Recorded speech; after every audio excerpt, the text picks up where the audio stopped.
Black fungus corona की तरह एक से दूसरे व्यक्ति में नहीं फैलता। ये कम्युनिकेबल डिजीज नहीं है। कोरोना की चपेट में आ चुके डायबिटीज से पीड़ित लोगों को ये फंगल इन्फेक्शन होने का ज्यादा खतरा है। एम्स के डायरेक्टर रणदीप गुलेरिया ने सोमवार को ब्लैक, व्हाइट और येलो फंगस को लेकर कई कंफ्यूजन दूर कर दिए, लेकिन बावजूद इसके रोजाना होती ब्लैक फंगस के आंकड़ों में बढ़ोतरी ने चिंताएं बढ़ा रखी हैं। एक तरफ कोरोना के आंकड़ों में रोजाना होती गिरावट के साथ ब्लैक, व्हाइट और अब येलो फंगस के मरीजों की तादाद में रोजाना इजाफा हो रहा है।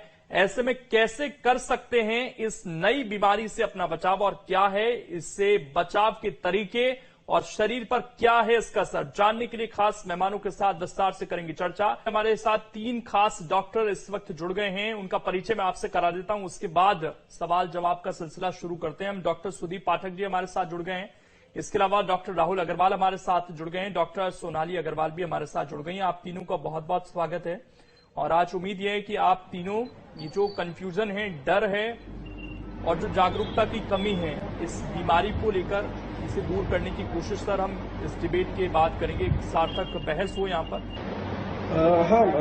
एक्चुअली क्या है कि 2 पॉइंट, जैसा डॉक्टर संदीप ने बताया कि बेसिक कॉज इसका मैं कहूंगा कोविड है। स्टेरॉइड्स के कई पेशेंट्स हैं, ऑर्गन ट्रांसप्लांट के पेशेंट्स हैं, रिमेटोलॉजी के पेशेंट्स हैं, सालों से स्टेरॉइड ले रहे हैं। उनमें भी हो सकता है, लेकिन उनमें होने में सालों लग जाते हैं इम्यूनिटी कम होने में। कोविड ने वही चीज 15 दिन में कर दी है कि कोविड का इन्फेक्शन हुआ और वही चीज विद इन इन्फेक्शन के रिकवरी या उसी के दौरान 15-20 दिन में म्यूकोरमाइकोसिस इन्फेक्शन हो गया। 2 चीजें, एक बिकॉज ऑफ थैंक्स टू मैं कहूंगा मीडिया का, कि बिकॉज ऑफ मीडिया में जो अवेयरनेस आई है उसके चक्कर में अब पेशेंट्स हमारे पास जल्दी आने लगे हैं। जो पेशेंट्स लेट आ रहे थे कोविड के बाद, अब अगर वो पेशेंट जल्दी आ रहे हैं देन द ट्रीटमेंट बहुत इजी हो जाता है। उसकी जो रेजिडुअल मॉर्बिडिटी है बहुत कम हो जाती है। जैसे आपने न्यूज में भी सुना कईयों की आंखें निकल गई। इट इज नॉट जस्ट कि हमें आंख निकल गई, उसकी लाइफ लॉन्ग उस पर डिपेंडेंट होती है। तो वो चीजें बहुत कम हो जाती है अगर पेशेंट जल्दी आता है। अगर बहुत ही इनिशियल स्टेज में भी आ जाए तो कई बार, जैसे डॉक्टर साहब ने बताया, इंजेक्शन एम्फोटेरेसिन बी की अवेलेबिलिटी में दिक्कत है, बट जो उसकी अदर मेडिसिन है जैसे टैबलेट पोज़ाकोनाज़ोल अवेलेबल है, तो हम उसके अगर बहुत इनिशियल स्टेज में पेशेंट आ रहा है तो विद दोस मेडिकेशन ऑल्सो जो अवेलेबल है पोज़ाकोनाज़ोल, उसके साथ भी हम उसका ट्रीटमेंट कर सकते हैं। इनिशियल स्टेज में आ रहा है तो हो सकता है उसको ऑपरेशन की जरूरत भी ना पड़े नहीं पड़े, again patient to patient depend करता है। लेकिन अगर जल्दी आता है तो पेशेंट की residual morbidity, cost of treatment सब में कम हो जाता है। मैं पहला रिएक्शन सोनाली अग्रवाल जी आपका भी लेना चाहूंगा। इसमें कुछ और इन्फॉर्मेशन आप जोड़ना चाहेंगे क्या? उसके बाद जो और जनता से जुड़े सवाल हैं वो एक एक कर मैं आपसे पूछूंगा।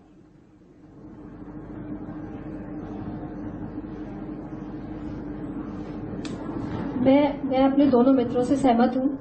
ये जो ब्लैक फंगस है ये बिकॉज ऑफ कोविड बहुत रैपेंड हो गई है, क्योंकि कोविड में जो इम्यूनिटी लो होती है उसकी वजह से ये फंगल इन्फेक्शन बहुत ज्यादा फैल रहा है। और थैंक्स टू मीडिया, उसकी वजह से जो अवेयरनेस है, पेशेंट्स जल्दी स्टेज में आ रहे हैं और उनको अवेयरनेस है। यदि ये साइन सिम्टम्स हैं तो वो they can take their treatment in initial stage. So जो बिल्कुल कॉम्प्लिकेशंस हैं उनका रेट है, बट वही आता है कि एम्फोटेरेसिन बी इंजेक्शंस अवेलेबिलिटी नहीं है इंडिया में, इतनी सप्लाई नहीं है, इसलिए केसेस और जल्दी से बढ़ रहे हैं। राहुल अग्रवाल जी, मास्क को लेकर क्योंकि बार बार कहा जा रहा है, जो मास्क की हमारी आमतौर पर प्रैक्टिसेस हैं अभी तक लोगों की, उसमें क्या बदलाव अब हमें करना चाहिए ताकि इस बीमारी से बचा जा सके?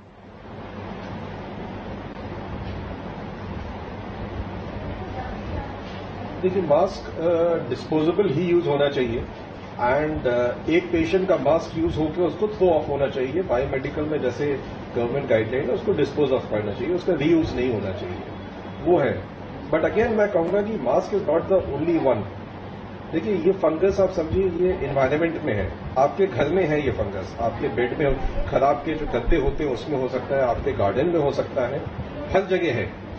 तो ये कहना कि मास्क की वजह से हुआ, नहीं, मास्क एक वजह है, दैट आई एग्री, एक वजह है मास्क, लेकिन उसकी बेसिक वजह है कि आपकी इम्यूनिटी कम हुई है कोविड से। तो आपकी अगर इम्यूनिटी कम हो गई और आपने मास्क नहीं भी लगा तो भी हो सकता है, मास्क लगा और वो इन्फेक्टेड हुआ, रीयूज हो गया या पानी उसका ढंग से नहीं हुआ, सॉइल मास्क हुआ, तो हो सकता है वो आप में जल्दी हो जाए। लेकिन अगर कोविड ने आपकी इम्यूनिटी एक लिमिट से ज्यादा कम कर दी तो वो तो आपको हो जाएगा, वो आपको आपके अपने घर से गार्डन से भी मिल जाएगा, आपके अपने घर के गार्डन से भी मिल जाएगा। तो बेसिकली उसका इलाज और प्रिवेंशन यही है कि जो भी ऐसे सस्पेक्टेड केसेस हो जिनमें भी साइन सिम्टम डेवलप हो, जिनमें हल्का सा भी भारीपन लगे फेस पे, नाक में कोई मवाद आए, कोई भी हल्का सा ब्लीडिंग हो, नेजल ब्लॉकेज हो, नाक में बंद हो, कोई निशान आए, तो तुरंत नाक कान गले के डॉक्टर को दिखाएं, उसकी जांच कराएं और जल्द से जल्द उसका इलाज करें। जितनी जल्दी उसका इलाज, उतना हल्का इलाज और उतना अच्छा ट्रीटमेंट है उसका। मैं इसी पर आ रहा था सोनाली, अब क्योंकि इलाज के बारे में भी कहा जा रहा है कि जो इंजेक्शन हैं, जिन दो का जिक्र बार बार होता है, वो बहुत महंगे हैं, तो लोग वैसे बहुत डरे हुए हैं इस चीज को लेकर, लेकिन आप लोग बार बार इस चीज पर ध्यान दे रहे हैं कि अगर शुरुआत में आ जाए तो इलाज उतना ज्यादा महंगा भी नहीं है। तो मैं ये इलाज जो होता है इसका कैसे होता है, कितना महंगा होता है, और शुरुआती तौर पर आ जाए तो कितना खर्चा एक पेशेंट का आता है, ये तो कुछ चीजें जो आपसे समझना चाहूंगा। और एंड में क्या स्टेज इसकी होती है लास्ट, जिसमें बचा पाना बड़ा मुश्किल होता है डॉक्टरों के लिए?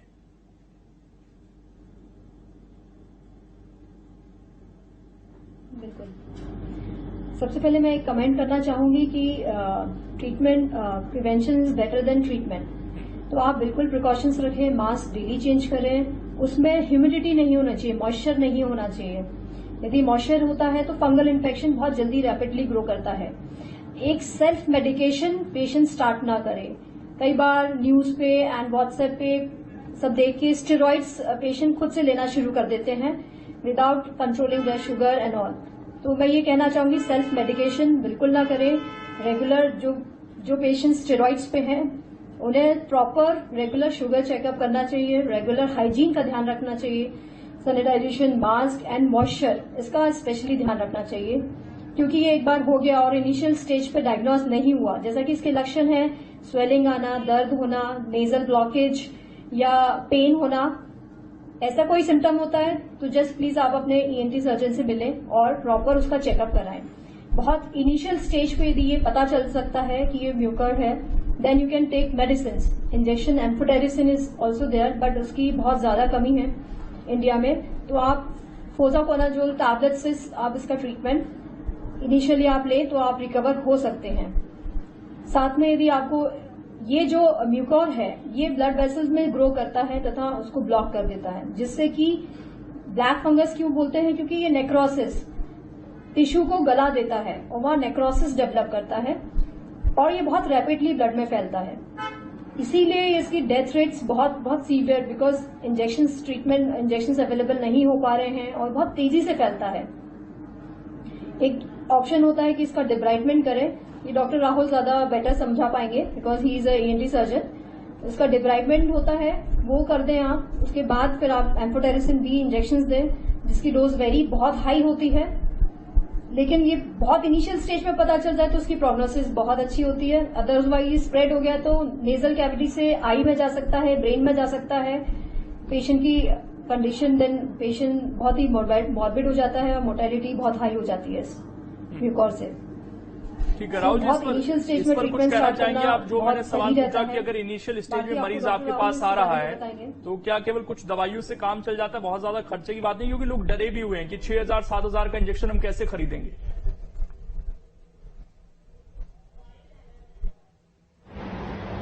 देखिए, इसमें हमें बेसिकली इनिशियली नाक की एक दूरबीन की जांच और एक एमआरआई कराना पड़ता है और हमें यह देखना होता है कि बोन इरोजन हुआ है कि नहीं, कि इन्फेक्शन आपके बोन में कितना गया है। अब हमारा अगर इन्फेक्शन सिर्फ साइनस तक लिमिटेड है, हम उसको स्टेजिंग भी उसी तरीके से होती है कि सिर्फ साइनस में है, साइनस से आंख में गया है कि नहीं, और आंख से अगर ब्रेन की तरफ गया है कि नहीं या ब्रेन में गया है कि नहीं। एक बार वो बोन इरोजन होने के बाद आंख तक घुस गया तो इंजेक्शन एम्फोटेरिसिन भी आपको मस्ट है। ऑपरेशन उसका प्राइमरी इलाज नहीं है। कई पेशेंट्स आ रहे हैं ऑपरेशन के लिए, ऑपरेशन उसका प्राइमरी इलाज नहीं। ऑपरेशन से हमने फंगस निकाल दी और वो एरिया गला हुआ निकाल दिया, लेकिन जो खून में इन्फेक्शन है वो तो एंटी फंगल से ही ठीक होगा। तो प्राइमरी इलाज उसका है कि हमने इंजेक्शन एम्फोटेरिसिन भी दिया अगर बोन इरोजन के बाद लगता है। हमने इंजेक्शन एम्फोटेरिसिन भी उसको दिया ताकि ब्लड में जो फंगस है वो मरे। लेकिन वहां पे जो डेड टिश्यू है, जो फंगस क्या करता है, खून का बहाव रोक देता है और डेड टिश्यू हो जाता है। जो डेड टिश्यू है वो ब्लैक होता है, इसलिए इसको ब्लैक फंगस कहते हैं। एक्चुअल में फंगस ये व्हाइट होती है, ब्लैक नहीं होती है। तो वो जो डेड टिश्यू है, हम उस डेड टिश्यू को निकाल रहे हैं और उस एरिया में जो विजिबल फंगस है हमने उसको निकाल दिया। लेकिन जो फंगल इन्फेक्शन बॉडी में है वो तो एंटी फंगल से ही ठीक होगा। तो अगर हमारे पास एंटी फंगल नहीं है, हमने ऑपरेट भी कर दिया, तो बहुत ज्यादा हम कुछ हेल्प नहीं कर पाएंगे। लेकिन अगर यही पेशेंट इनिशियल में अब जैसे पेशेंट पिछले हफ्ते 10 दिन से बहुत इनिशियल स्टेज में आने लगे हैं, जब उनको कोई बोन इरोजन नहीं है, बहुत इनिशियल स्टेज में आ रहे हैं, तो अगर इतने इनिशियल स्टेज में आ रहे हैं तो हमारे पास एक ऑप्शन होता है, टैबलेट्स में अवेलेबल है, क्योंकि इंजेक्शन एम्फोटेरिसिन भी नहीं है, वो हाँ बेटर पड़ता। लेकिन अगर वो नहीं है तो और भी ऑप्शंस है हमारे पास मैं उन ऑप्शंस को भी जानूंगा सर आपसे, थोड़ा सा छोटे से ब्रेक में मुझे रुकना है। इनिशियल मेडिकेशन, बिल्कुल ये जो इनिशियल मेडिकेशन की बात आप कर रहे हैं इसको मैं विस्तार से जानूंगा। छोटा सा ब्रेक, जल्द वापस लौटें, चर्चा जारी है।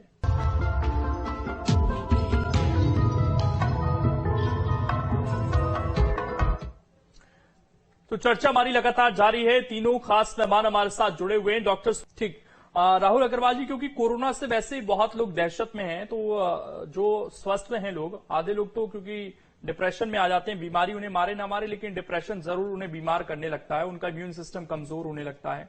तो जो लोग स्वस्थ हैं उनके लिए क्या हिदायत है? क्या उन्हें बहुत ज्यादा डरने की जरूरत है? आपके पास कुछ ऐसे केस आए हैं क्या जिनको ना कोरोना हुआ, ना उनकी इम्यूनिटी इतनी वीक थी, फिर भी इस बीमारी की चपेट में आ गए हों? कुछ ऐसा है क्या?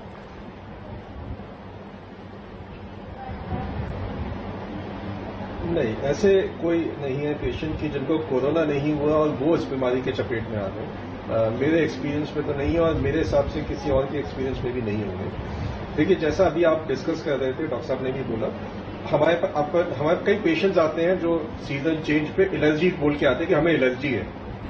वो एलर्जी भी अगर टेक्निकली बोला जाए तो एलर्जिक फंगल राइनोसाइनोसाइटिस होती है, वो भी एक फंगल इन्फेक्शन ही होता है। हमें जो एलर्जी है वो पोल्स से, माइसीटीज से, उनसे है, तो वो भी एक फंगल इन्फेक्शन ही है एक तरीके का। लेकिन बॉडी की इम्यूनिटी अच्छी होती है कि उससे हम सिर्फ छींक मार के निकल जाते हैं। अभी जो भी पेशेंट आ रहे हैं इन फंगल इन्फेक्शन, जो नॉर्मल फंगस भी है, सिर्फ एक मिल्कॉज नहीं है, बहुत सी फंगल इन्फेक्शन होते हैं नाक में। हमारे पास कई ऐसे भी पेशेंट आ रहे हैं जो ब्लैक फंगस नहीं है लेकिन उनमें भी फंगल इन्फेक्शन बहुत हैवी हो रहा है, लेकिन वो ब्लैक फंगस नहीं है। ऐसे कई पेशेंट्स आ रहे हैं, लेकिन उनमें भी इनिशियल लेवल में जो भी आ रहे हैं तो वो बहुत इजीली ट्रीटेबल है विद मेडिकेशन। 10 में से 2 में ही सर्जरी लग रही है, बाकी सब विद मेडिकेशन ट्रीटेबल है। लेकिन हाँ, बस ये है कि डरे नहीं, अगर कोई सिम्टम हो, पैनिक ना हो, नाक कान गले पे डॉक्टर को दिखाएं और उसका इनिशियल में जांच करें। अगर कुछ है तो ट्रीटमेंट लें, नहीं तो नहीं। अर्ली आइडेंटिफिकेशन बहुत इंपॉर्टेंट है। डॉक्टर सोनाली, जैसा डॉक्टर सुदीप बता रहे थे कि गर्मियों का सीजन बहुत मदद करता है इस फंगस को फैलने, और अब तो बारिश का मौसम आने वाला है, नमी और ज्यादा रहेगी, तो क्या ये और पीक कर सकता है? आने वाले दिनों में हमें और ज्यादा संभल कर रहना पड़ेगा बारिश में?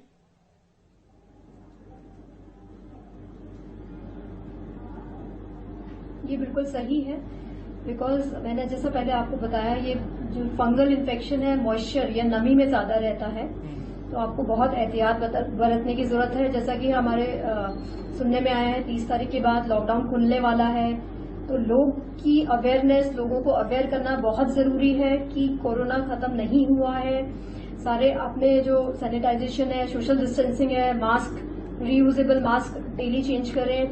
इवन मास्क का जो मॉइस्चर है उससे भी आपको इन्फेक्शन का डर है, तो वो आप उसका प्रॉपर उसका टेक केयर करें, चेंज करें, धूप में सुखाएं तथा मॉइस्चर ना आने दें।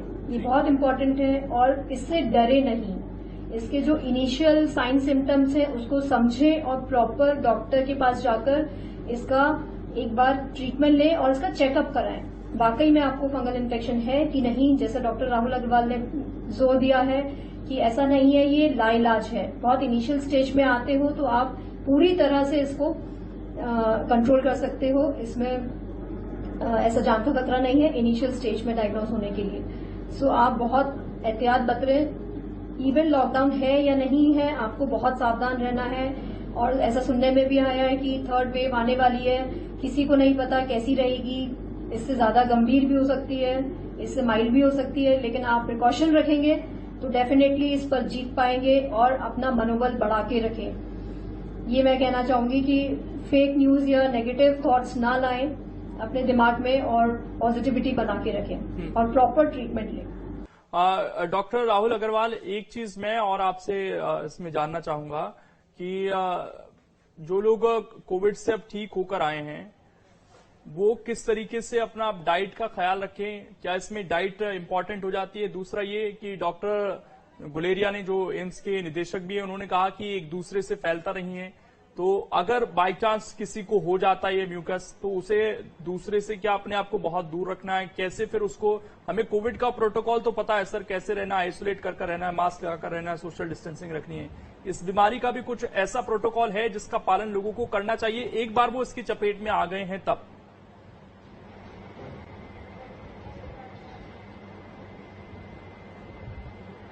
नहीं, ये कंटेजियस नहीं होती है बीमारी, एक से दूसरे को नहीं फैलती है। ये सिर्फ उसी में होती है जिसमें इम्यूनिटी कम हो। हाँ, अगर आपके घर में एक को म्यूकरमाइकोसिस हो गया है और दूसरा कोई ऐसा पेशेंट है जो अभी कोविड से रिकवर हो रहा है, उससे जरूर मैं कहूंगा दूर रखें। अदरवाइज बाकी रूटीन में ऐसा नहीं होता। इम्यूनिटी कम किसी से भी हो, जैसे डॉक्टर साहब ने बताया, इस वेव के पहले हमें जो मिलते थे पेशेंट बहुत कम, वो वही होते थे जिनमें इम्यूनिटी कम हो, किसी भी वजह से इम्यूनिटी कम हो, चाहे ऑर्गन ट्रांसप्लांट हो, लॉन्ग टर्म स्टेरॉइड हो, किसी भी वजह से। अभी पोस्ट कोविड मोस्टली जो पेशेंट है वो कोविड की वजह से, तो कंटेजियस डायरेक्टली नहीं है, लेकिन हाँ, दूसरा कोई कोविड रिकवर्ड पेशेंट है जिसकी इम्यूनिटी कम है, उसमें लग सकता है। अदरवाइज जनरल पब्लिक में डायरेक्टली नहीं लगता। अगर कोई आपके घर में ऑर्गन ट्रांसप्लांट का पेशेंट है जो रेगुलर स्टेरॉइड्स पे चल रहा है, हाँ, उसमें लग सकता है, बट कंटेजियस नहीं होता है। उसको वैसे भी लग सकता है अगर ये पेशेंट ना हो तो। वन, सेकेंडली, बेसिकली इसमें अवेयरनेस एंड जल्द इलाज। डॉक्टर के पास जाएं, जो आपका, जिससे भी आप कंसल्ट कर रहे हैं, उसको प्रॉपर उसका इलाज लें, वही एक लौता ऑप्शन है इसमें डीले ना करें। जितना डीले करेंगे उतना आगे मॉर्बिडिटी और मोर्टेलिटी के चांसेस बढ़ जाते हैं। एक चीज मैं आपसे जानना बाकी जो, हाँ, डाइट का आपने पूछा था, डाइट के कोविड के बाद ठीक। मैं एक चीज और सवाल पूछ लेता हूँ सर, जो बोल रहे थे आप उसको भी पूरा कर लीजिएगा। सवाल ये है कि हमारे देश में हम कोरोना को लेकर तैयार नहीं थे। हमारे जो फ्रंटलाइन वॉरियर्स हैं, डॉक्टर्स हैं, उन्होंने बड़े कम सुविधाओं के चलते इलाज किया लोगों का, अपनी जान भी गंवाई। अब इस बीमारी के लिए कितने तैयार हम नजर आते हैं, और क्या आपको लगता है कि सरकारों को अभी से डेटा तैयार करना चाहिए इसका, और इसका एक परसेंटेज कम से कम हमें पता होना चाहिए कि आगे, जैसे हम कोरोना को प्रेडिक्ट कर रहे हैं कि सेकेंड वेव या थर्ड वेव आएगी इसकी, हालांकि सेकेंड वेव इतनी तेज आएगी किसी ने प्रेडिक्ट नहीं किया था, लेकिन इसका भी क्या हमें कुछ डेटा तैयार करना चाहिए, उस हिसाब से हमें तैयारी करनी चाहिए साइंटिफिक वे में? क्योंकि हम देख रहे थे बहुत जगह से ऐसी खबरें आई कि ENT डॉक्टर्स ही नहीं है, तो अगर वो स्पेशलाइज्ड डॉक्टर नहीं है तो क्या दूसरे डॉक्टर की ट्रेनिंग हो सकती है कि वो इलाज कर पाए? क्या ऐसी संभावना है? इसको लेकर तैयारियां हमें किस तरह की करनी है आने वाले समय के लिए?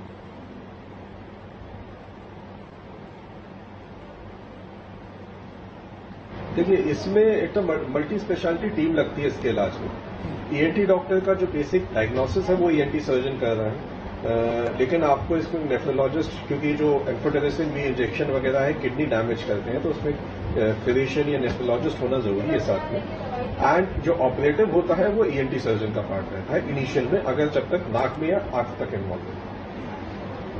अगेन, क्योंकि ये जो सर्जरीज हम कर रहे हैं ये दूरबीन से होती है नाक के अंदर, तो जो ENT surgeons endoscopic sinus surgery में स्पेशलाइज्ड है वो ही इसके लिए कर पाएंगे। तो एंड ऐसी स्पेशलिटी इतनी जल्दी डेवलप करना, क्योंकि इसमें बहुत सालों की ट्रेनिंग लगती है, इतनी, इट्स नॉट अ थिंग जो हम ओवरनाइट डेवलप कर सके ये प्रैक्टिस और ये स्पेशलिटी, वो नहीं पॉसिबल। फ्यूचर के लिए हाँ, डेटा होना चाहिए ताकि हम उस चीज को समझ सकें। कई चीजें हैं, जैसे फर्स्ट वेव और सेकेंड वेव में डिफरेंस चीजें समझ में आई, अगर हमारे पास डेटा होगा तो हम उसको एनालाइज करके कुछ हो सकता है नहीं, कुछ और नॉलेज बढ़े, तो डेटा तो ऑब्वियसली होना चाहिए। एंड जो पहला आपने पूछा था डाइट, जैसे कोविड में हमें मालूम है हाई प्रोटीन डाइट होनी चाहिए, वो होनी चाहिए इस इम्यूनिटी के लिए भी। Otherwise also high protein diet is a must. जो नॉनवेज खाते हैं एग व्हाइट ले सकते हैं, चिकन ले सकते हैं। जो वेज खाते हैं, पनीर आज के डेट में हर हॉस्पिटल्स में ही उस पनीर दिया जा रहा है, तो हाई प्रोटीन डाइट होनी चाहिए। And treatment point of view से भी अगेन मैं बार बार जो मैं इस पॉइंट पे आ रहा हूं, अवेयरनेस सबसे इम्पोर्टेंट है। अगर एक लिमिट से बाद पेशेंट आता है, और दूसरा क्या है कि हम लोगों के पास क्या है, व्हाट्सएप में कई भ्रम बहुत फैल जाते हैं व्हाट्सएप न्यूज में कि वो लॉन्ग डाल के ठीक हो जाएगा, ये डाल के ठीक हो जाएगा, उस चक्कर में पेशेंट लेट होते हैं। यही पेशेंट हम पिछले 10 दिन के पहले तक, जब तक मीडिया में नहीं था इतना अवेयरनेस, 10 दिन पहले तक हमारे पास जो पेशेंट आ रहे थे बहुत लेट आ रहे थे। अब पिछले 10-15 दिन में जब से मीडिया में इतना आ गया ब्लैक फंगस का, पेशेंट इतने जल्दी आ रहे हैं, तो हमारे लिए ट्रीटमेंट करना, जबकि इंजेक्शन एम्फोटेरेसिन अवेलेबल नहीं है, फिर भी बहुत ईजी हो जा रहा है। बहुत पेशेंट्स हैं जो ट्रीटेबल हैं without injection amphotericin on a initial stage. एक लिमिट के बाद बोन इन्वेजन हो गया, एक लिमिट के बाद फिर आपको वो चाहिए। तो नेक्स्ट वेव के पॉइंट ऑफ व्यू से भी देखिए, ये इन्फ्लुएंजा ग्रुप का वायरस है, म्यूटेट तो होगा ही, एवरीवन नोज कि वो म्यूटेट होगा। अब वो म्यूटेट होके और अग्रेसिव बनेगा कि और माइल्ड बनेगा, ये गॉड नोज क्या होगा। वी प्रे कि भैया और अग्रेसिव ना बने। किसी ने नहीं सोचा कि सेकेंड वेव इतनी अग्रेसिव आई। हो सकता है थर्ड बहुत माइल्ड है, गॉड हेल्प अस माइल्डली हो, लेकिन हमें उस चीज के लिए प्रिपेयर रहना होगा। हमारे पास मेडिकेशन होगी, व्यवस्था होगी, तो एज अ डॉक्टर हम कुछ कर पाएंगे।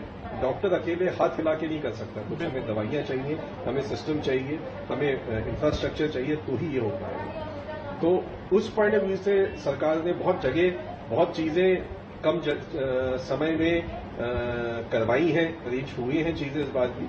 सर, अपनी इसमें पॉपुलेशन को एक देखते चीज हुए मैं और आपसे जानना चाहूंगा, कई जगह इसमें वही मैं कहूंगा कि आगे भी एक पेशेंट ऐसे भी सर नजर में आए जिनको शुरू में लगा कि मेरे दांत में दर्द है, दाढ़ में दर्द है, और उन्होंने उस दाढ़ को निकलवाया अपने। बाद में कोरोना से ग्रसित थी, बाद में उनकी सूजन आई फेस पर, हॉस्पिटल गए तो उनको बताया गया कि आपको फंगस हो चुका है, और बाद में उनकी डेथ की भी खबर है। तो क्या अगर आपकी चेहरे के किसी भी पार्ट में दर्द है तो आपको क्या आप उसे म्यूकस मानकर चलना चाहिए, और खासकर अगर आप कोविड पेशेंट रहे हैं, क्योंकि एक भ्रम भी हो जाता है कि नहीं दांत में दर्द है, दांत का इलाज कराने लगे और समस्या कुछ और।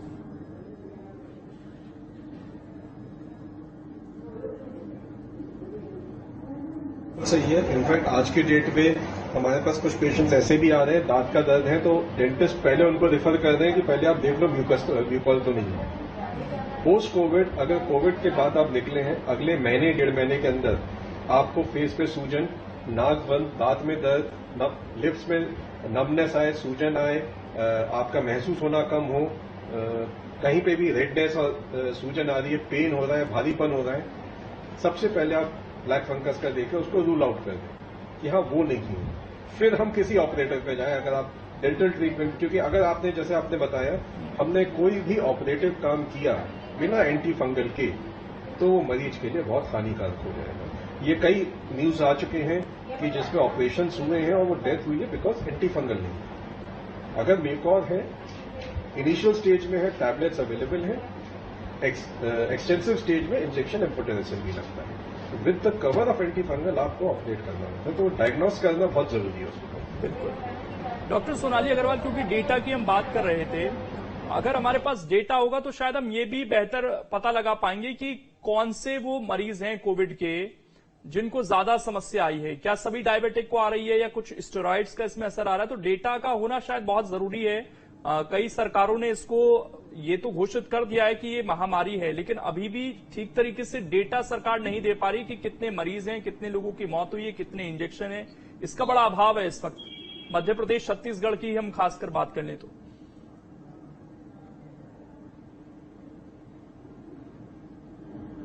बिल्कुल मैं 100% आपसे सहमत हूँ कि डेटा हर चीज का होना चाहिए, तभी हम एनालिसिस कर सकते हैं और कोई गाइडलाइन आगे फर्दर इम्प्लीमेंट कर सकते हैं कि इस तरह का पेशेंट था तो ऐसा हुआ, हम ऐसा कर सकते थे।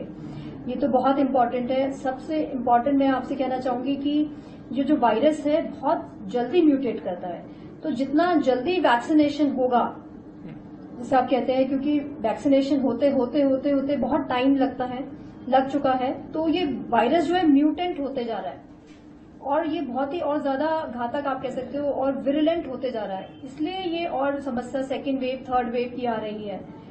सरकार पूरा प्रयास कर रही है वैक्सीनेशन लगाने के लिए, लेकिन कई पेशेंट्स, कई पीपल ये सोच रहे हैं कि वैक्सीन से कार्डियक अरेस्ट हो जाता है या मुझे ऐसा प्रॉब्लम हो जाएगा या कोविड तो नहीं हो जाएगा वैक्सीनेशन के बाद।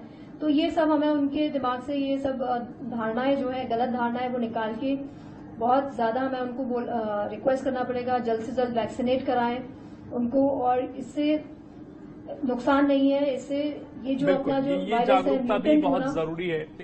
डॉक्टर राहुल, आखिरी कमेंट, कुछ सजेशन आप देना चाहेंगे सरकार को या किसी तरह की कोई मांग?